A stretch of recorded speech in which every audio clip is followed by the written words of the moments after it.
বগুড়ার মাঠ জুড়ে আমনের ক্ষেত,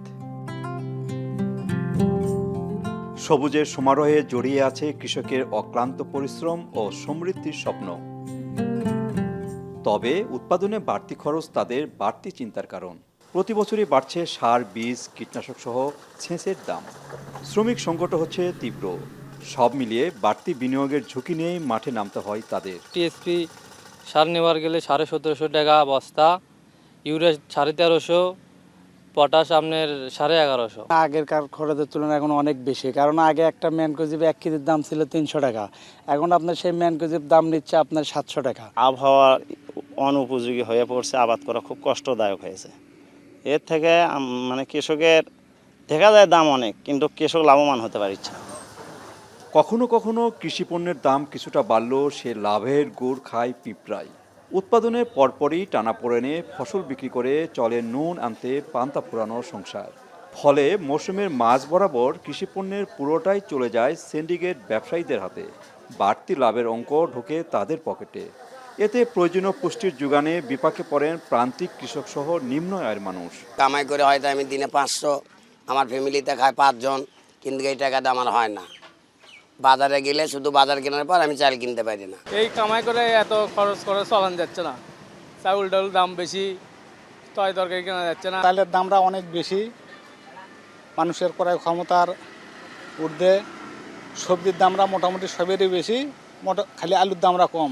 2 বছর আগেও বাজারে মোটা সরু জাতের চাল কেজি ছিল 50 থেকে 65 টাকার মধ্যে। চলতি বছরে সেই চাল বিক্রি হচ্ছে 56 থেকে 80 টাকায়।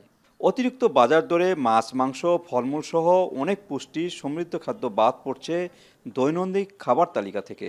কৃষি বিভাগ বলছে, ফসল আবাদে শ্রমিকদের মজুরির পাশাপাশি আনুষঙ্গিক খরচ বাড়ায় উৎপাদন খরচও বেড়েছে, যাতে বাজারে দরদামের প্রভাব পড়েছে।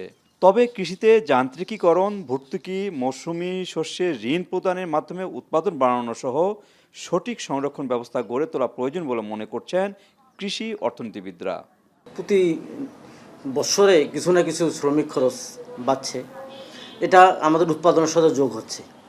এটা যোগ হওয়ার কারণে ফসলের উৎপাদন খরচ কিছুটা বেড়ে যাচ্ছে। চারা রোপণ থেকে হারভেস্টিং পর্যন্ত আমরা যদি মেকানাইজেশনের যান্ত্রিকীকরণের মাধ্যমে করতে পারি, তাহলে কৃষকের খরচ এখানে 25 থেকে 30% এমনিতেই কমে যাবে। কৃষকের প্রোডাকশন যদি বাড়াতে চায়, তাহলে সরকারকে অবশ্যই ভর্তুকি দিতে হবে এবং ডিজিটাল পদ্ধতিতে প্রণোদনা, যেন প্রকৃত কৃষক সেটা অবশ্যই পায়। বিশেষ করে ভূমিহীন, প্রান্তিক এবং ছোট কৃষক যারা রয়েছে। আর মাস দুয়েক পরে এই দোল খাওয়া সবুজ মাঠ সোনালী ধানে পরিণত হবে। কৃষকের ধান রোপণ থেকে আরম্ভ করে ঘরে তোলা পর্যন্ত যে ব্যয় হয়, তা যোগান দিতে তড়িঘড়ি করে ধান বিক্রি করতে বাজারে নিয়ে যায়।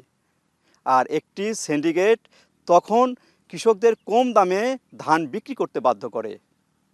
তাই কৃষি অর্থনীতিবিদদের পরামর্শ, শস্য ঋণ বিতরণের মাধ্যমে কৃষক যখন তাদের সময় মতন ধান বিক্রি করতে পারবে, তখনই বাজারে একটি স্থিতিশীল পরিস্থিতি সৃষ্টি হবে।